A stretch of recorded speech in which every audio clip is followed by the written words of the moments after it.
Of science and the Bible, or the Bible and science, if you prefer it that way. We're looking this evening at the subject of modern psychology. This is important because it centers around worldviews, as we'll talk about as we get into this. You might wonder, why on earth are we talking about psychology in a gospel sermon? But it centers around worldviews. Psychology, of course, has been a popular theme in our country, our society, for some time now. You have a lot of students that major in college in psychology. You can look online or Yellow Pages or wherever you want, whatever directory source you want to look at, and you will find a veritable plethora of psychiatrists, psychologists. In fact, it seems, as Brother Jackson points out in his book, with many folks, it is kind of the in thing to have a therapist. And you even have folks that will, I don't know if it's a licensing thing maybe, but they call themselves a life coach. And they're going to help people to coach people through life. I've sort of jokingly told people I could do that for you a lot cheaper. You could just come to worship with us and listen to the gospel preached, and you'll have a free life coach. Or just get into the book yourself, study the Bible. That's free life coaching right there. But it's kind of the end thing with a lot of folks to have a therapist, to go to get therapy, and of course, many times there's a need for that.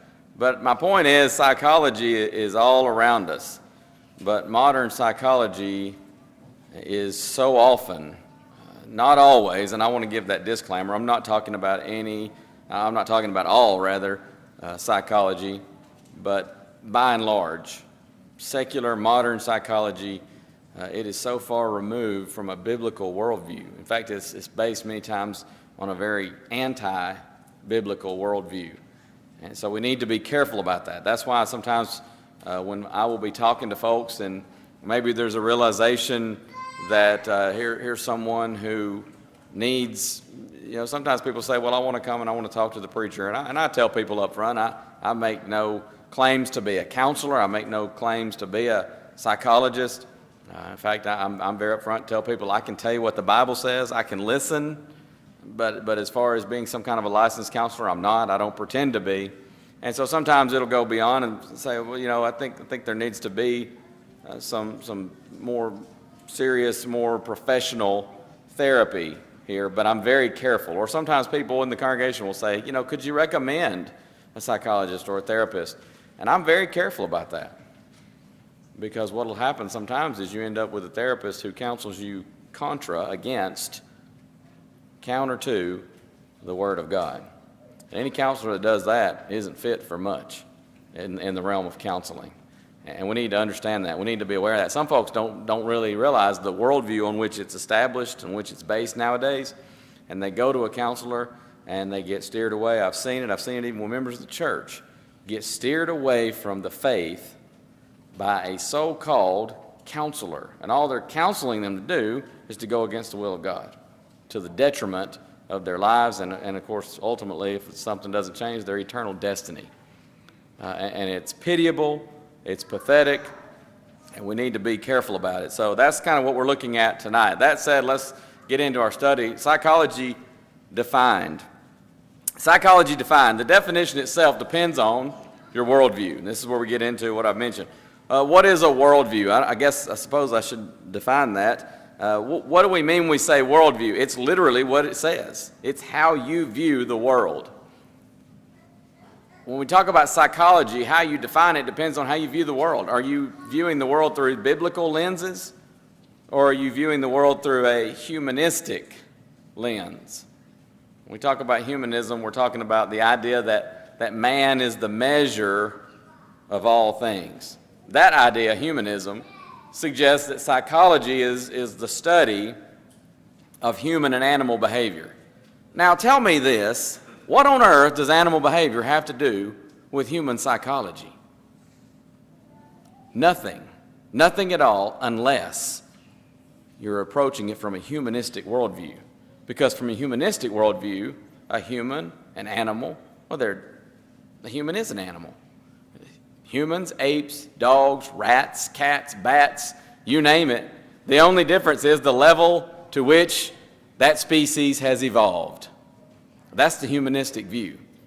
And so humanism would say psychology is the study of human and animal behavior. Now, how utterly ludicrous is that? You go study animal behavior, and that's going to help you diagnose and treat somebody with some mental illness. Really? But that's humanism. That's that worldview. But when we're viewing things through the lens of how the Bible views things and through the lens of God, that changes. Biblically, psychology has to consider the soul of man. In fact, when you're talking about psychology, the term actually derives from a Greek word. It's psyche, and it's often translated soul. In fact, most often in the New Testament, translated soul. But we get you can see in the transliteration there, P-S-U-C-H-E, we get our English word psyche, or psych, from that Greek word. So every time we talk about psychology, we're talking about a study of the soul, and yet secular psychology would deny that man even has a soul. How ironic is that? Psychology pertains to a study of the spirit or the soul of man. Mark it down. There is no psychological theory that can truly help or benefit any human being if it does not consider the soul aspect, S-O-U-L, aspect of mankind. Now, before we move on, I want to mention there is a related discipline, and I get these confused myself, so I try to, hopefully after doing this study, I'll do a better job of keeping them straight because I get confused between psychiatry and psychology. But psychiatry is related. It specializes in the diagnosis and treatment of psychological problems.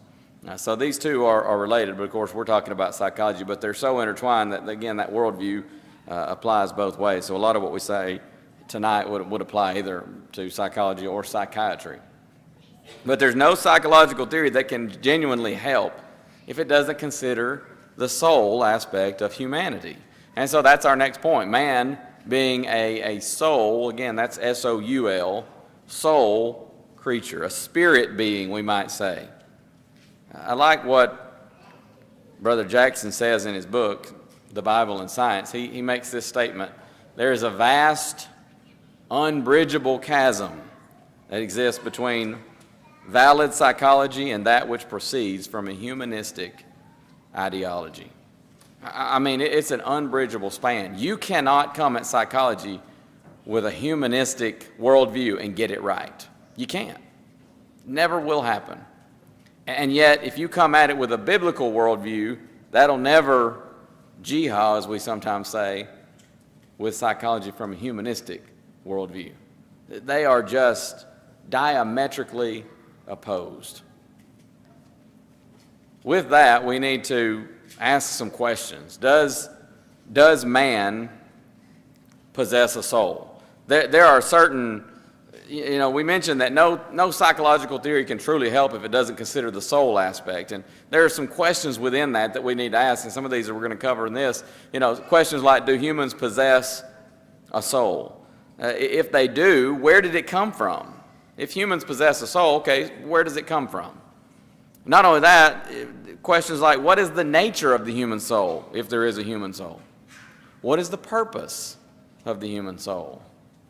What is the destiny of the human soul? What's going to happen when this life is over, if we do, in fact, have an immortal soul?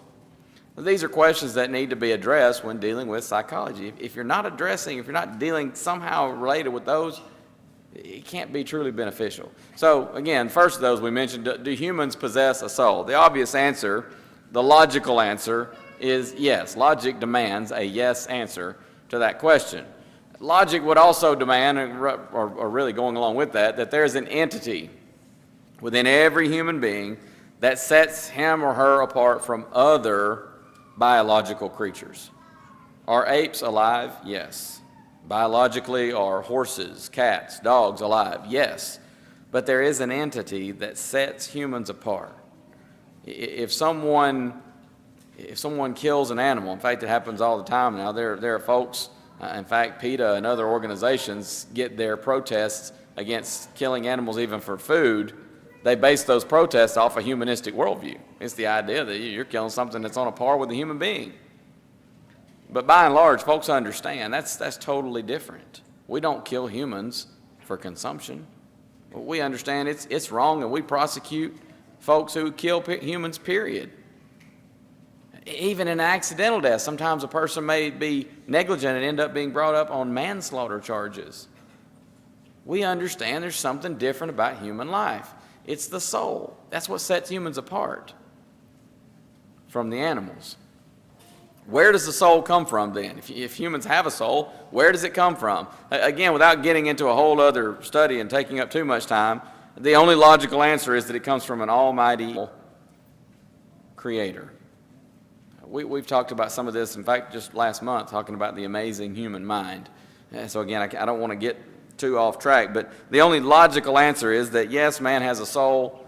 Where did it come from? The only logical answer for that is it came from an almighty creator.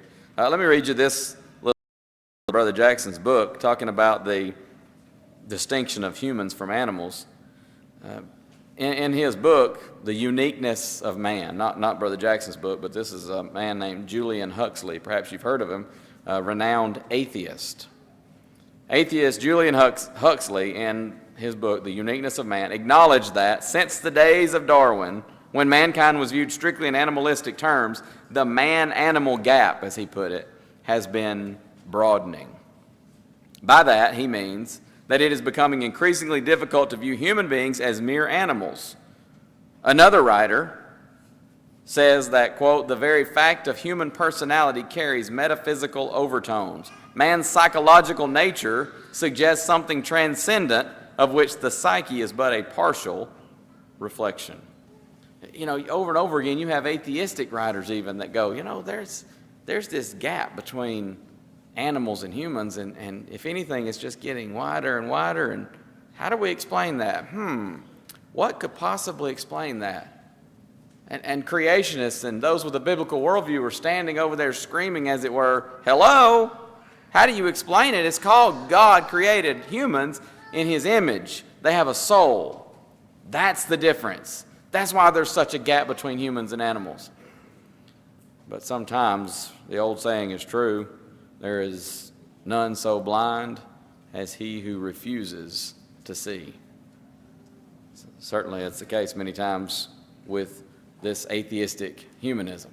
So, do humans possess a soul? Yes. What is the nature of the soul? To fill in your blank there on the handout, we'll unpack it a little bit more here on our slides, but for the handout, it is spirit.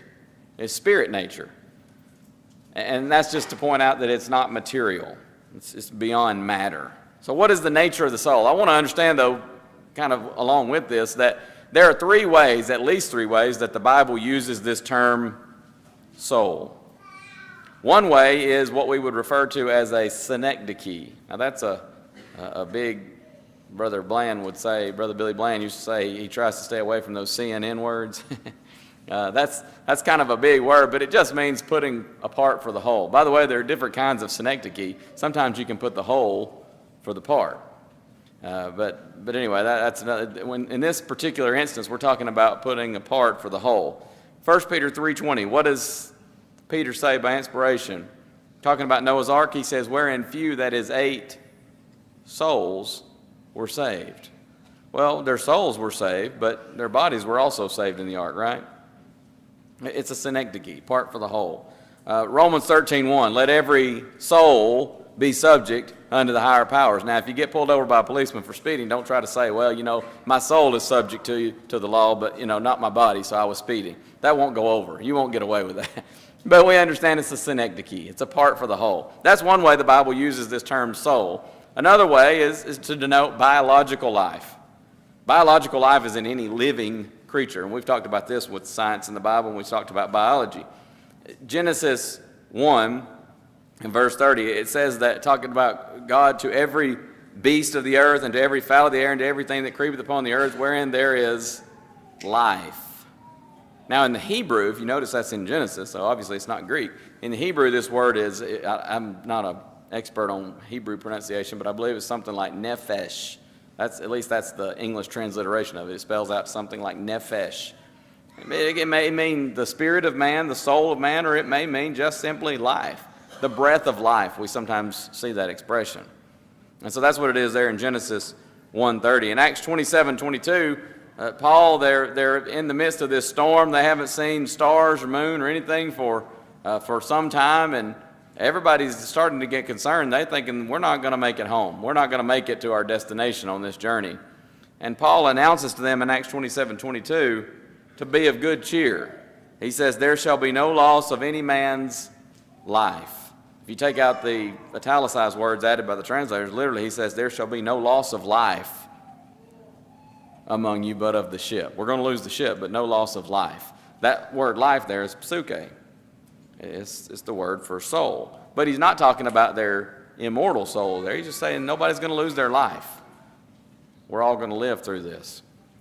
And then, of course, there's the way we're kind of focusing on here, and that is the Bible uses the word soul to denote the human soul, that immortal part of man that even after we die physically will continue to live on. This is what's made in God's image. We talked about that when we talked about the human mind last month. Genesis 1:26 tells us the spirit of man, the soul of man, is made in the image of God. But there are some things that we need to understand about the soul's nature.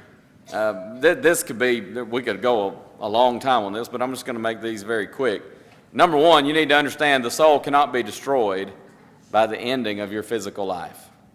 That's why Jesus says, Matthew 10:28, fear not them which kill the body, but are not able to kill the soul, but rather fear him who is able to destroy both soul and body in hell.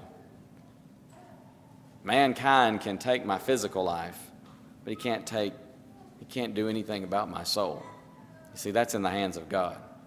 And so he says, you don't need to be afraid of men, because the worst possible thing that humans could do is to end your physical life. But the soul continues to live on. Number two, the soul is capable of possessing knowledge. In that passage that's familiar to us, Psalm 139:14, where David says, I will praise thee, for I am fearfully and wonderfully made.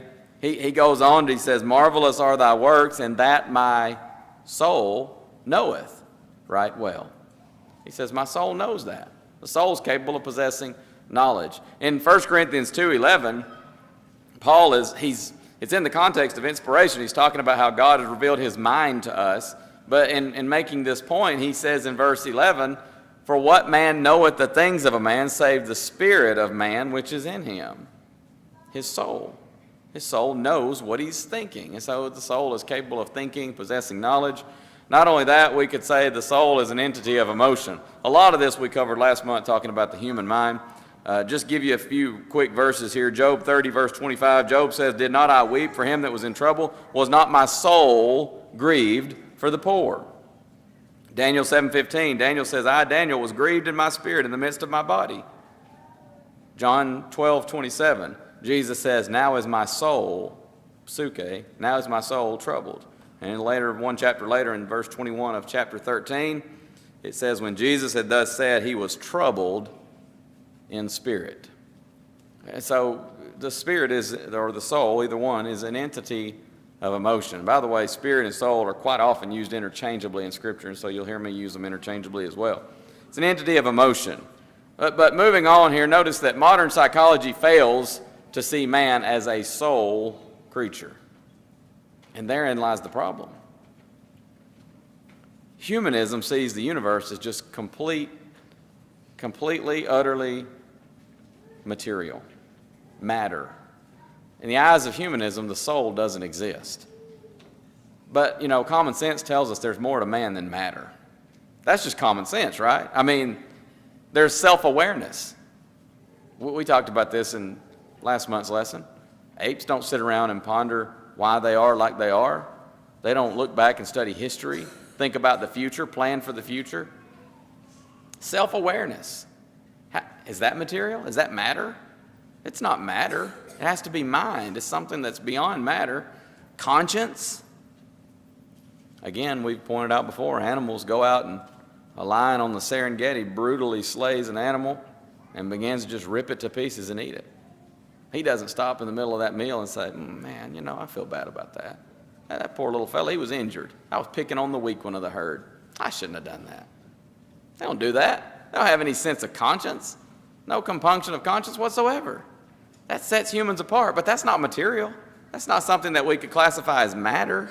Emotion, love, hate, those aren't material. The ability to reason, on and on we could go. Man is so much more than matter. So how do you practice psychology if you don't even acknowledge that humans are more than just molecules in motion? Moving on here, number 3, there's a responsibility to the Creator. And yet, one of the underlying tenets, one of the major founding tenets of modern psychology is skepticism when it comes to a supreme being, an almighty Creator to whom you and I are accountable. They don't believe in that. Most modern psychology, again, I'm not saying all, but I think it's pretty safe to say the vast majority.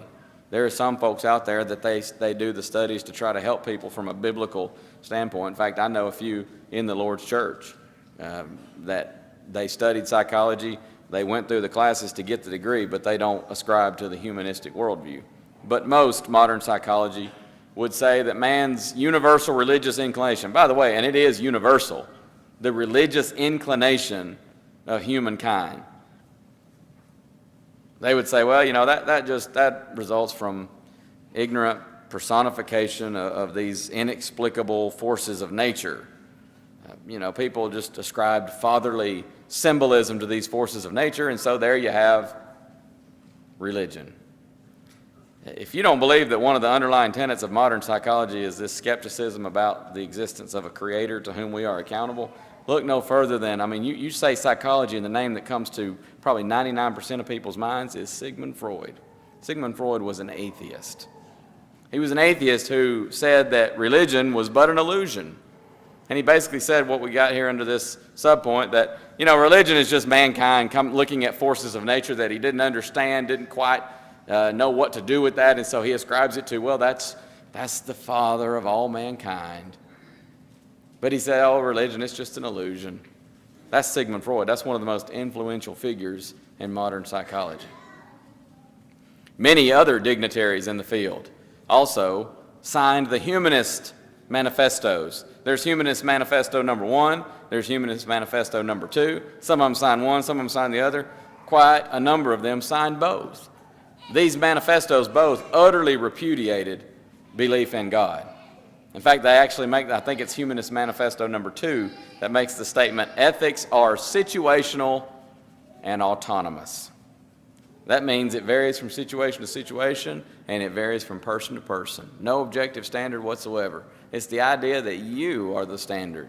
Mankind is the standard. Knowing good and well, even the ones that signed it, they don't really believe that. Because if I walked up and slapped them in the face, they'd be upset about it. It was right to me in that particular moment, in that particular situation. That was the right thing for me to do. How are you going to say anything against it? You said ethics is situational and autonomous. But you see, these are the people that contribute to this field of modern psychology.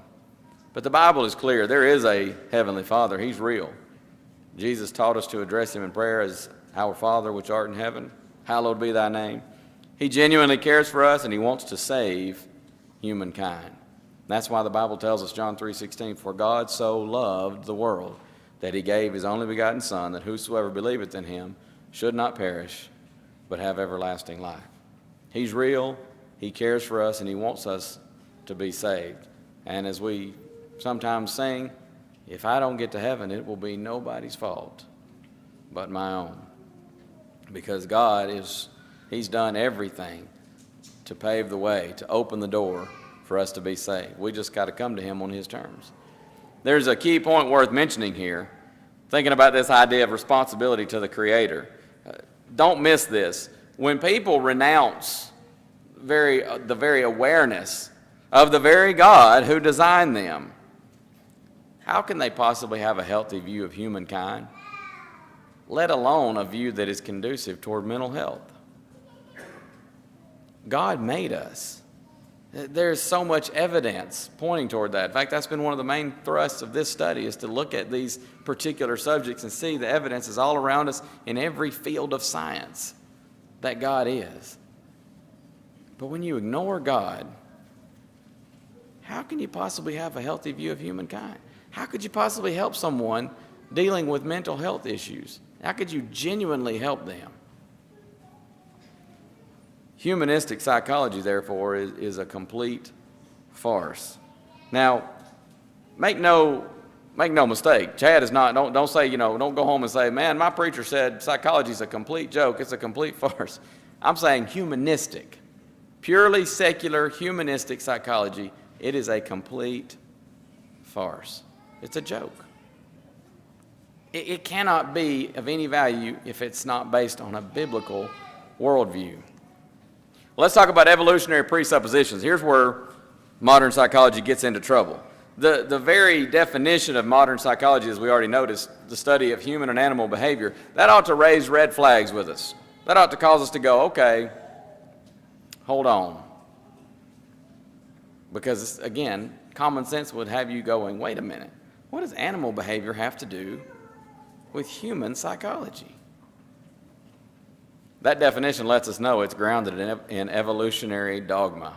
It's grounded in the religion of evolution. Yes, I said it. It's the religion of evolution. Make no mistake. It is a religion. We need to understand that modern psychology, secular humanist modern psychology, rests upon two fundamental errors. Number one being atheistic evolution. Number two being secular humanism. Now listen, folks, when you start from a premise that man is nothing more than a highly evolved ape or a highly evolved animal, and that he is his own standard and there is no objective standard whatsoever of right and wrong. In fact, many humanists even just come out and say there is no right and wrong, which at least give them credit. That's the logical conclusion of humanism. When you start from those two premises, how on earth do you propose you can help anyone with much of anything except losing their soul to Satan? Modern psychology would tell us that since man is an evolved animal, the key to understanding his personality is studying animal behavior. Studying animal behavior. That's how you got to understand humans, right? Well, if you believe humans evolved from animals. But the Bible affirms, and the evidence shows, man is completely, entirely separate from the animal kingdom. Man's not just a highly evolved animal. There's so much more. But if modern humanistic psychology is grounded in godless evolution, and it is, then the theories that arise from such reasoning, if you want to call it that, unreasoning, they would have to be as false as evolution itself.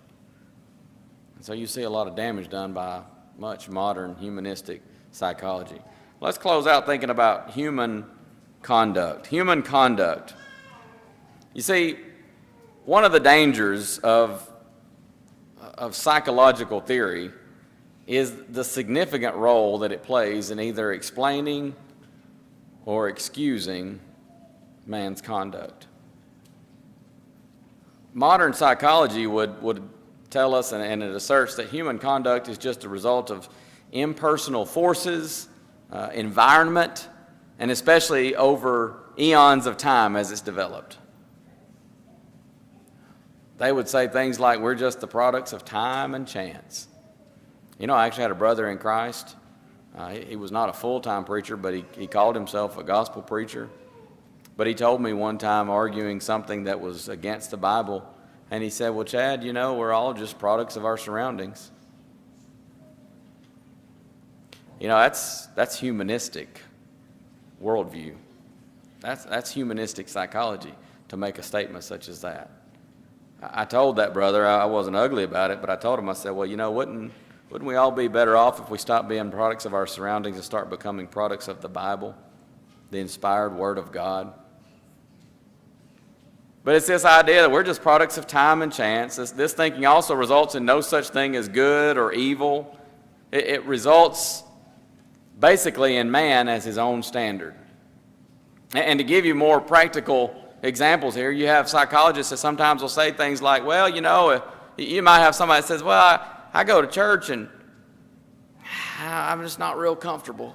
Sometimes an unfaithful member or someone who hasn't obeyed the gospel knows they need to obey the gospel. I say, they're wrestling with that. That's conscience. That's a conscience that's getting to you instead of getting right. Maybe they're talking to a counselor about it, and this psychologist says, well, if that's making you uncomfortable, maybe you just don't need to go. Maybe you just need to stop. Maybe that's what you need to do. If somebody else in another situation, maybe it's good for them to be in church. And you see these views even sometimes permeate down to folks that aren't even, quote, psychologists. Sometimes people will say things to me like, I think it's fine that you attend over there. It sounds like a good group of people. I think everybody ought to have their own belief. I think it's good. Everybody ought to have their own church. Boy, you get my blood boiling with a statement like that. I don't have a church. I just want to be a part of the Lord's church. He has a church. He died for a church. He redeemed mankind. If somebody ever says, I want to come up and be a part of your church, Chaz, sorry, I don't have one. Never intend to. I don't have my own belief. I follow the Bible. And we need to make sure our worldview is in line with God and not this humanistic thinking.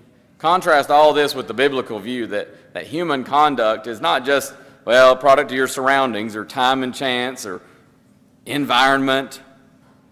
It's choice. You see this so many times. You see it on a lot of talk shows and things like that, reality shows, and people want to blame everybody else, right?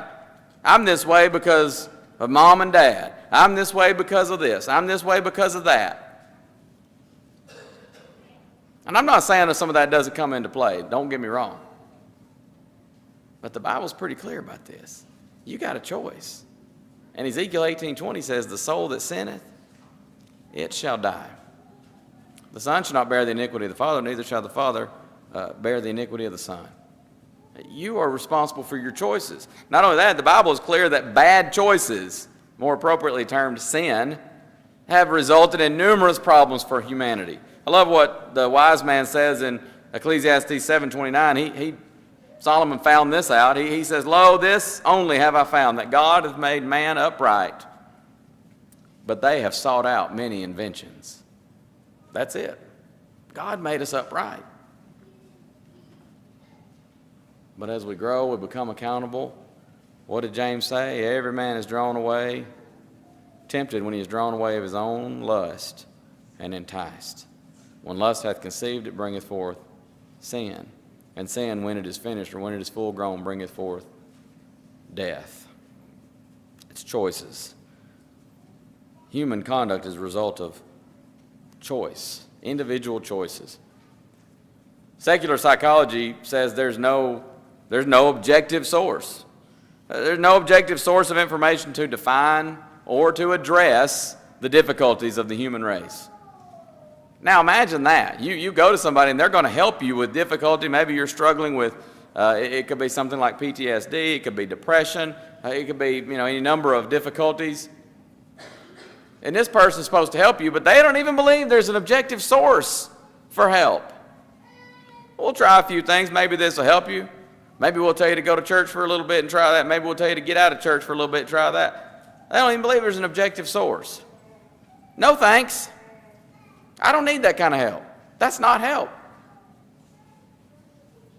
Many times the answers are said to lie within the person, as opposed to Jeremiah 10:23 that says very clearly, O Lord, I know that the way of man is not in himself. It is not in man that walketh to direct his own steps. But modern psychology says, well, the answer is within you. In fact, many times I have genuine mental illness that you have some psychologists saying things like, well, you just need to find the answers within yourself and you'll heal yourself. What? But there is an objective source. It's the Bible. Paul makes this point in 1 Corinthians 2, verses 6 on down through the end of the chapter, really. And he's pointing out that we have, in fact, the very last words of the chapter are, we have the mind of Christ. The mind of God has been revealed to us in the pages of Holy Writ. The evidence is there. It's withstood the test of time. I'm not just throwing a statement out there, well, we got an objective standard and here it is. I realize I don't have time to unpack that statement as much as we could, but we could spend weeks and months and years looking at evidence of inspiration for the Bible. A lot of it we've talked about just within this series of studies in the Bible. But not only that, it's inspired of God. It breathes, 2 Timothy 3:16. And it makes the man of God perfect, complete, mature, thoroughly furnished unto all good works, as verse 17 tells us in that text. There is an objective source. And we need, whether we're studying ourselves, whether we're trying to help a friend, or whether we're professionally counseling someone, we need a worldview that's based on this book if we're going to genuinely help folks. The bottom line is modern psychology not only frequently tries to just rationalize away man's behavior with these humanistic premises, but it often actually encourages wrong. I mentioned the example just a moment ago. Sometimes you have counselors encouraging people. I could just relate so many stories that I've had people tell me, sometimes just in conversation, sometimes in a situation where they've come to talk to me, where counselors say things like, I've even seen a situation where a counselor told a young person, the young person was saying something like, I'm just all my friends are drinking and I feel kind of left out. There was a child that was dealing with some trauma from early childhood, so I was going to a counselor, and sometimes other things come up, and this child just began to say, some of my friends, this is just like a junior high kid. Some of my friends are drinking and I feel a little bit left out. You know what the counselor says? Maybe you ought to jump in there and try it out. I'll tell you what, if that's my child, we're going to have a problem. But you see, it's that humanistic worldview. No real right, no real wrong. May be right for you in one situation, wrong in another. May be right for you, wrong for this person, or vice versa. When you throw God out of the equation, where have you got left to go? And that's what so often happens with modern humanistic psychology. Brother Wayne Jackson makes a statement in his book that humanistic psychology, psychiatry basically falls somewhere between alchemy and snake oil. Certainly that is the case sometimes. There can be no true psychology without belief in God, because you have to deal with the soul of man. That's what this centers around. It's the study of the soul of mankind. Going back to our questions about the soul, what about the purpose of the soul? The Bible's pretty clear about that. The purpose of the soul, the human soul, God put us here to glorify Him.